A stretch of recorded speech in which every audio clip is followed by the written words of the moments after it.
Lerik rayon polis şöbəsinin əməkdaşlarının həyata keçirdikləri tədbirlərlə ölkə ərazisinə qaçaqmalçılıq yolu ilə gətirilmiş külli miqdarda narkotik vasitələrin ayrı-ayrı ünvanlara çatdırılaraq satışını təşkil edən 32 yaşlı Nurlan Alızadə, 30 yaşlı Binnət Eyvazlı və 31 yaşlı Nurlan Bəşirov saxlanılıblar. Daxili İşlər Nazirliyinin mətbuat xidmətinin Lənkəran regional qrupundan Stop Narkotikaza verilən məlumata görə, onlardan şəxsiyyəti araşdırılan İran vətəndaşından əldə etdikləri ümumilikdə 10 kiloqram marixuana və tiryək aşkarlanıb. Kokonun canına qalsın deyə, hazır olsun da, çatan kimi tuta elə götürüm qadim, bir 15-20 dəqiqə orada ləngimi.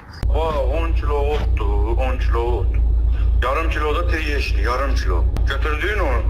Qaqa, mən girmişəm də ücə, mən ücə Rahanın özünə az qalıb, 10 dəqiqə kimi Rahanın özündəyim. Faktla bağlı cinayət işi başlanılıb, məhkəmənin qərarı ilə saxlanılan şəxslər barəsində həbs qətimkan tədbiri seçilib. Araşdırmalar davam etdirilir.